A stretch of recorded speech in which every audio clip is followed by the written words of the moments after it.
para hablar acerca de cuáles son los resultados de un cerebro entrenado. Bienvenido, Daniel, ¿cómo estás? Gracias por acompañarnos el día de hoy aquí en Mundo Positivo. Gracias a ustedes. Y bueno, si es que acepto el título, estamos entre cracks. Sí, que viva la vanidad. Es bueno, Sí. también está bien. Daniel, qué gusto tenerte nuevamente aquí. La semana pasada o hace 2 semanas hablamos de cómo entrenar nuestro cerebro. Ahora, digamos que ya lo entrenamos. ¿Cuáles son esos resultados que nosotros podemos ver?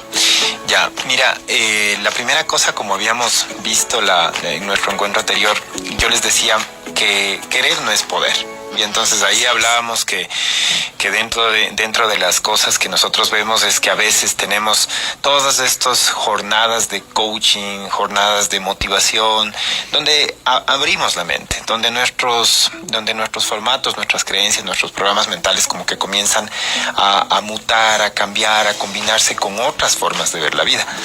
Pero no necesariamente esto termina dándonos como resultado un comportamiento o una conducta. Entonces esto tiene que necesariamente referenciarse desde el punto de vista de que un pensamiento se genera en la mente, pero cuando se carga en el cerebro tiene que pasar por un proceso neurocognitivo de aceptación, es decir, el cerebro tiene que darlo por válido, darlo por hecho y vincularlo con un objetivo. Es ahí cuando nosotros comenzamos o el cerebro acepta hacer algo.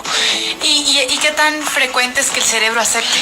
No acepta. Normalmente te podría decir que si es algo que definitivamente puede generarle una activación de cerebro reptiliano, que vendría a ser como esta metáfora de todo el sistema de supervivencia natural que tenemos, no lo va a aceptar tan fácilmente. Y es entonces cuando vemos que el cerebro podría entrar en una franca disputa con la mente, hasta incluso somatizar ciertas cosas. Podemos tener enfermedades, una amigdalitis, puedes tener una bronquitis. O sea, comienza a salir a trotar y a los 2 días tremenda bronquitis, tremenda amigdalitis. ¿Por qué? Porque el cerebro comienza a somatizar y dice, tú no me vas a cambiar lo que yo he aprendido durante tanto tiempo. Wow. Por más que quieras, no, yo no te lo voy a permitir. Pero en realidad no me lo va a permitir y no me lo permite, o con mucho trabajo sí lo puedo conseguir.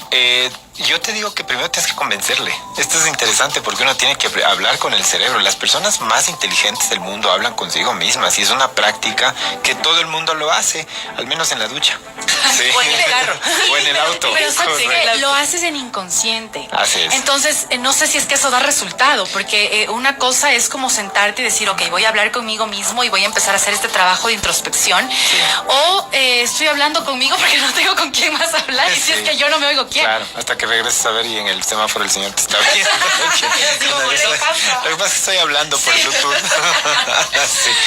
No, hay un libro muy bonito, muy chévere que les podría recomendar, se llama E3, es el fenómeno de la física cuántica de Pam Groot. Ella nos manifiesta cómo darle instrucciones al cerebro, cómo decirle las cosas al cerebro. Hay un juego que es súper interesante que les voy a contar a todas las personas para que lo puedan realizar. Se dice, este libro de Pam Groot dice 11 experimentos caseros para que compruebes cómo funciona tu cerebro. Uno de ellos dice que tienes que escoger un color de auto que no te guste, pero el más feo, o sea, el que dices, no, ese auto yo nunca me compraría. Se compra el vecino y dice, está lindo el auto, pero ¿cómo vas a comprar ese color? Entonces, De limón. Sí, exacto. En el caso mío es el color arena, que no me gusta mucho, o sea, en gustos cada uno, ¿no? Y entonces, a las 6 de la mañana, a las 7 de la mañana, en el momento que te despiertes, en primera instancia, lo primero que haces es tener un papel pegado para poder jugar a esto todo el día.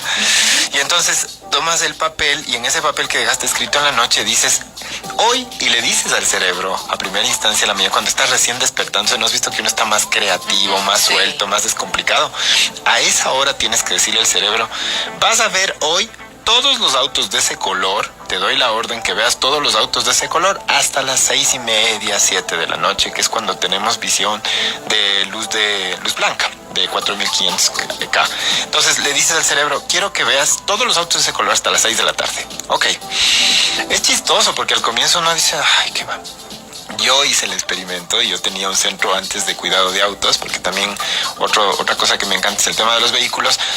Ya ya a las 3 de la tarde, te puedo decir, ya no soportaba. O sea, ya no soportaba. Yo decía, no quiero ver más de carro, por Dios. Y era peor porque veía más y veía más. Es como cuando uno decía, ya no quiero soñar eso y sigue soñando, ¿no?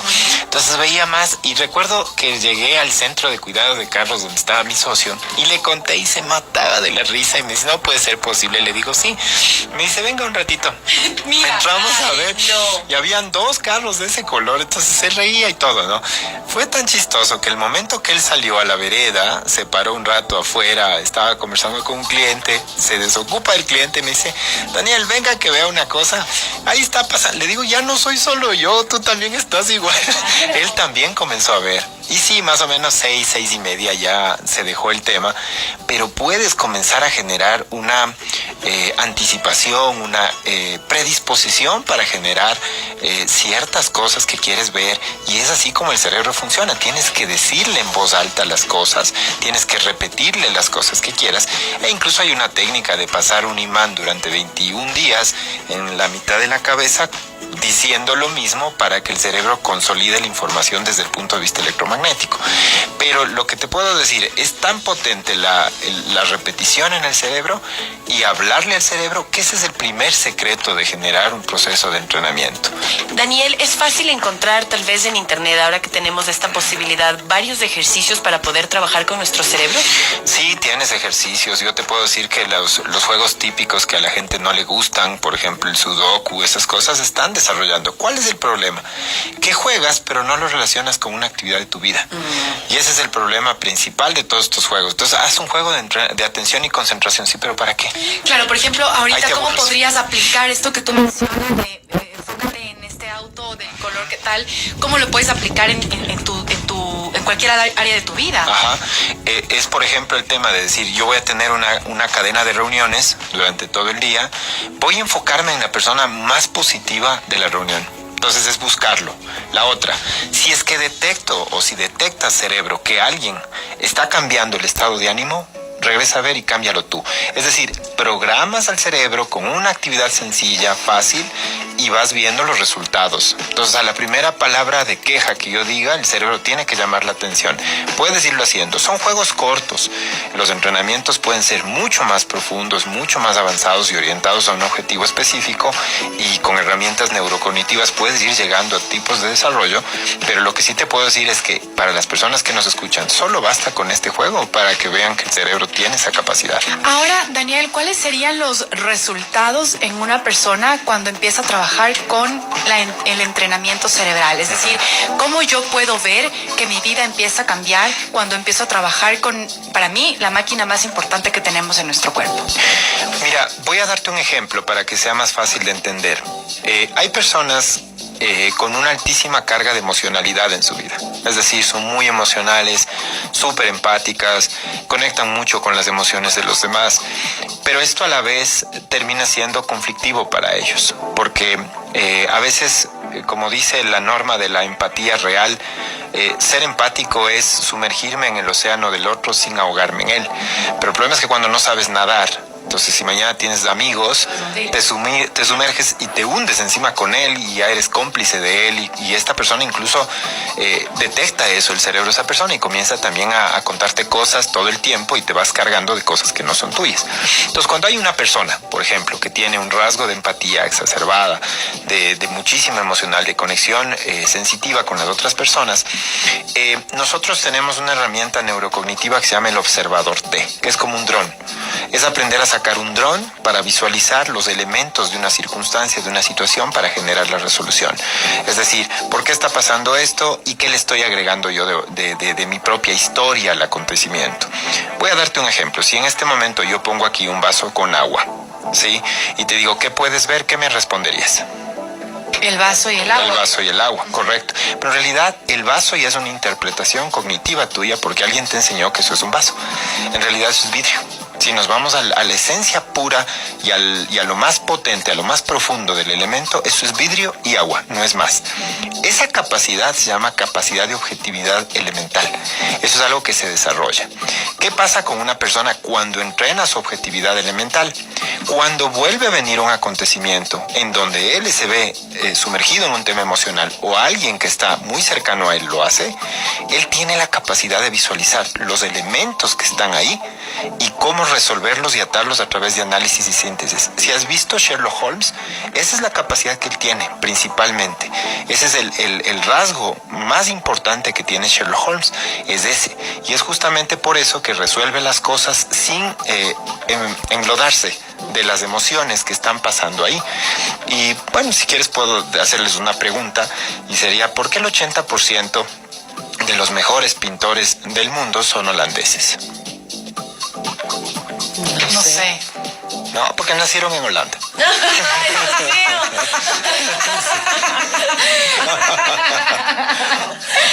Esos rasgos elementales. Obvio. Son juegos Wow. chiquitos, pero si ya lo llevas a tu vida, Es que darte yo no cuenta. sé por qué el cerebro empieza a pensar en miles de cosas. No, va a de seguro responder. y violento, como son Claro. súper rápidas mentalmente, ustedes se fueron a Holanda, o sea. Yo me fui a Holanda y dije, y a mí se me vino ¿Qué como pasó en los Holanda? mejores. Claro. ¿Qué pasó ¿Qué en Holanda? tienen en Holanda? Ah. ¿Qué comen en Holanda? Sí, Claro, el cerebro por no empieza- quedar mal, Carlitos, no contestaron. El Carlito solo se ríe. Bueno, muchísimas gracias, No, a Daniel. Siempre es un ustedes. gusto tenerte aquí junto a nosotros. Esperemos que pongan en práctica, bueno, nosotras también, y todas las personas que están escuchando en este momento, porque seguramente les va a funcionar, nos va a funcionar muchísimo. Gracias nuevamente por estar aquí. Redes sociales. A ustedes, muchísimas gracias. Daniel Sánchez Pazimiño en cualquier red social. Les recuerdo a todas las personas que nos escuchan que hacerse cargo de tu cerebro es debe ser la primera obligación de todo el mundo, porque al fin y al cabo, si tú te golpeas al resto. Es como salir a manejar un auto sin saber conducir, no saber entrenar el cerebro o entrenarlo para llegar a los objetivos que tienes. Daniel Sánchez Pazimiño en cualquier red social. También me pueden encontrar en el 099-8000-934, o todos los jueves estamos compartiendo en nuestro canal de neuroconocimiento el Brain Coffee, que es Tómate un café con tu cerebro, donde estamos hablando sobre todas las cosas, ya que estamos prontos. En octubre abrimos nuestra certificación de entrenadores cerebrales, en donde ya sabemos que nosotros solos no podemos, necesitamos una red para trabajar, y es importante que la gente sepa que no solo va a entrenar su cerebro, sino que va a ayudarnos a entrenar el de otras personas. Entrenas tu cerebro, cambia tu vida, cambia el resultado de la gente que está al lado tuyo, y por sobre todas las cosas empiezas a ver la mejor versión tuya, que eso, Así es. para mí eso es lo más importante. Muchísimas gracias, Daniel, por ustedes. acompañarnos.